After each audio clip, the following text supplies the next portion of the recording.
Hey guys, and down here, this is going to be my chapter review to My Hero Academia or Boku no Hero Academia 225 interview with a vampire. Now, just to put it out there, this should be the second or the first of the two reviews that I'm uploading today, One Piece and My Hero Academia. And then tonight, it should be 10 p.m. GMT, 5 p.m. EST, and then somewhere around the world. I've given you two sets of time zones, so somewhere around the world, wherever you are, figure it out from those time zones. We should be doing our One Punch Man podcast. I'm not sure if Grim does them live now that I think about it, so I'm not sure why I've given you the time, but essentially we're going to be doing our One Punch Man podcast. It'll be up and running on his channel, Grim's channel, sometime in the next few days, so stay tuned for that as well. Now, this chapter, good chapter, a little confusing at the end. I didn't know what to really think. This is something I'd like to actually discuss with a lot of you guys in the comments, but we'll get to that. So first, we're talking about Deka City, which is where the Liberation Army and the League of Villains are currently holed up fighting against each other. It's in the mountains and routes in and out are limited, so a very, very good strategic location for the Liberation Army. And this is all kind of narrated by, what's his name? The broker for the League of Villains, I've forgotten his name, began with a G. But he says that the Liberation Army made two mistakes. That one is that they got him to play the damsel in distress. Nobody wants to see that. I'm like, okay, cool, I don't really get the point. Second is that the League of Villains could unleash their Nomu. And here we have Rikia, who is Redestro, the leader of the new Liberation Army. He says there's three reasons why I don't think they'll bring any Nomu. And to be fair, he's pretty accurate. I think he could have done a better job of explaining his 3 points, but here we go. So he says the first is, since Camino, there have been no real reports of the League of Villains arriving with any kind of Nomu. Second is the high-end, the high-spec Nomu that appeared in Kyushu, the exception to this first point. And this kind of high-end Nomu, he could produce these white Nomu from within him, and they seem to be these man-made versions, and their individual strength was nothing more than just a regular man. So I think what he's trying to, I'm not sure what his point there was, like, yeah, like, why does that explain why there wouldn't be any Nomu? So I'm assuming what he's trying to say there is that Nomus have possibly been tampered with, that they've been experimented on to further them. So there might be like work in the background.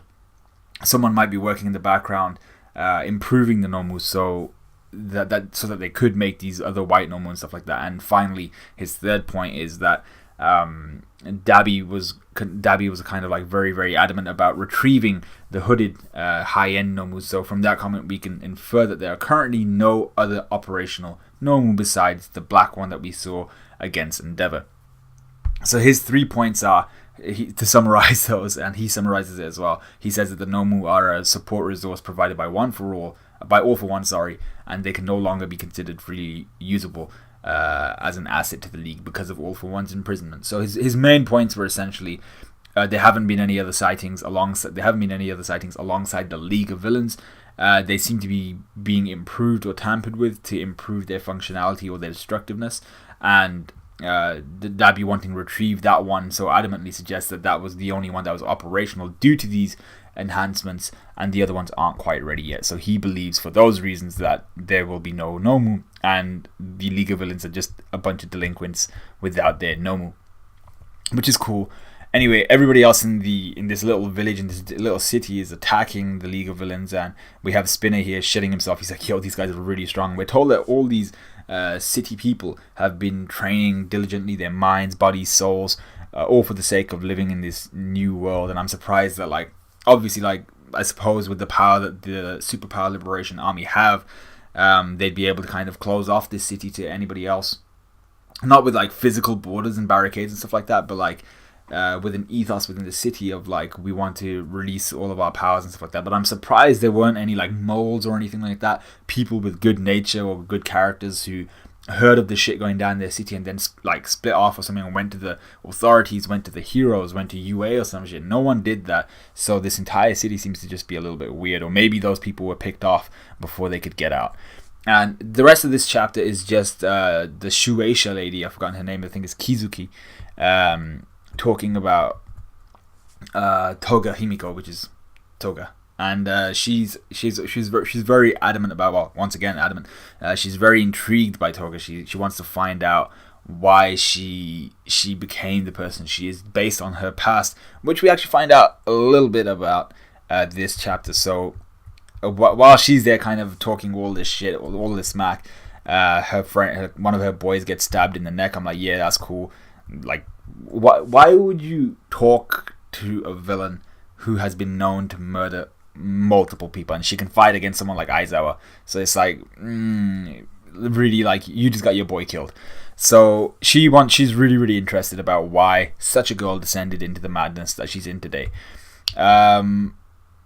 So we then see them kind of begin to fight. Kizuki's, or her code name is Curious.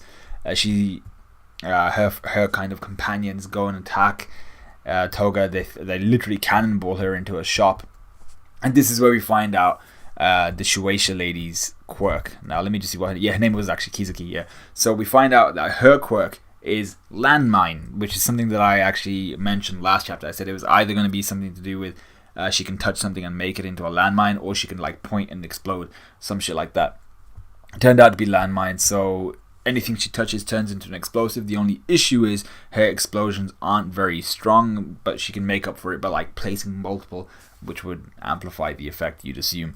So while Toga's getting like almost wailed on, she unleashes her kind of her slurpee mechanism. I assume it's basically like a whole bunch of these tubes with syringes at the end just fling out of her this mechanism on her. Is it around her neck? I think it is actually around her neck, and it digs into everyone. She's basically able to juice their blood out of them and drink it from her mask, which would then allow her to transform into any one of them.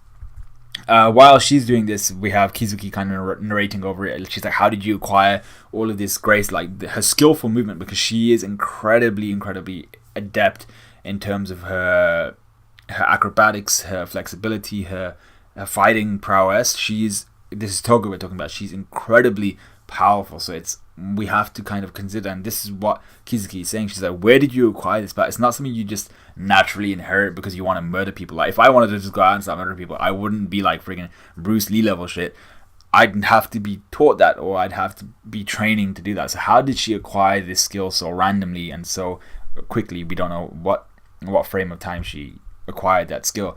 So while Toga's slurping up through her straws and all this shit, or everyone's blood, the blood explodes within her. Now, IRL, and just like in my mind, she would be really dead right about now. If blood within her exploded, she would be dead. Major internal injuries she'd have, like for starters, her heart. I'm not sure, like seeing how stretchy that is, maybe the heart wouldn't like actually explode. There would be damage, possibly, especially to the kind of tendrils that they call heartstrings. I forgot what the actual name is. They would probably not be doing so well. Aorta maybe wouldn't explode, but basically a lot of the vessels and vasculature around about her heart and further out would definitely explode. Her esophagus wouldn't really enjoy that so much, and her organs would probably be screaming in pain, and she would be dying. And we see someone else, his blood explode as well within him, and he's just there smiling. I'm like, yeah, you wouldn't really be smiling, you'd be dead. And so would Toga. So I think this is what Kizuki did somehow, some way. Like, she has to touch things to make them a landmine. And this is apparently part of her plan against Toga. So she was always going to go for Toga.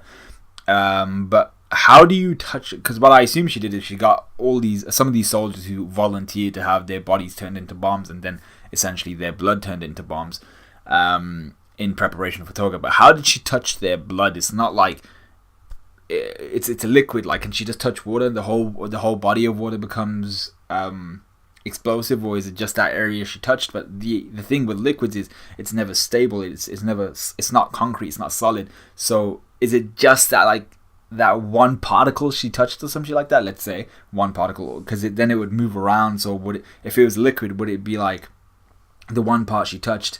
If it moved around, it's only that part that's explosive, or is it everything else that touches as well? So I'm not sure how that works. How do you touch blood and then make it explosive unless the entirety of the blood is explosive? In which case you're sacrificing your men, but so Toga would die as well. So I don't know. But we find out Toga is the eldest daughter of the Toga family, born on August 7th. All this good shit. She's basically, we get a background check on Toga, but the real cool part comes where we understand that Kizuki interviewed her parents about her disappearance. We find out that she interviewed her middle school classmates and all that good shit. She was described as a bright, well-behaved girl. So why has she descended into this madness? Why is she doing all this? Why did she throw away her normal life? And then we see this kind of flashback thing where we see this girl with like a black mask covering her face, and she's got like some. It's really weird because she's got a friend next to her who looks like Ochako. She has a friend to her right which looks like Mina. She has a friend to her furthest left which looks like Yao Yorozu, and then there's this kid in similar blazer. He's actually wearing the same outfit as the boy with the blonde looking hair, who looks very, very much like Deku. And this girl's got like a long hair on the side. She's got bangs. And I'm just gonna actually look back. Yeah, I thought it was going to be. I thought this was a flashback of Kizuki's. But looking at it, it's definitely got to be a flashback of Toga's, because she's got bangs, and Toga, I think, still has a kind of full fringe at the front.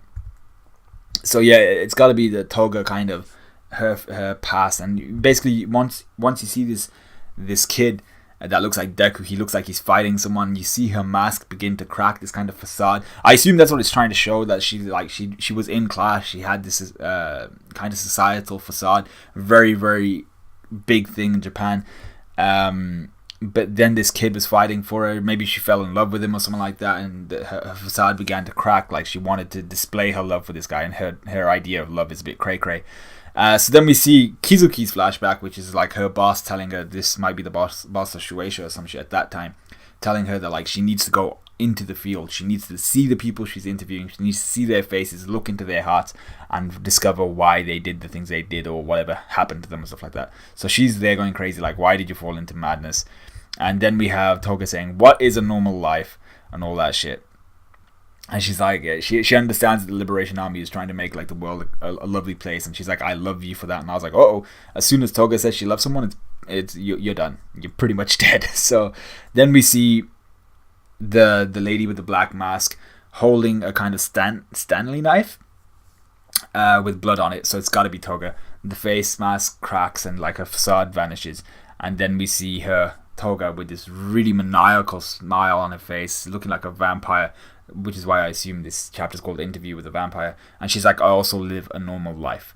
So I have no idea what this end part was trying to say. Like, is it trying to say that Toga, her idea of a normal life in her own twisted ways, this maniacal, maddening life that she's living right now, that's been inspired by Stain or anything like that, or is she actually a little bit cuckoo and she's not all there 100%, and she's lost all semblance of what a normal life should be?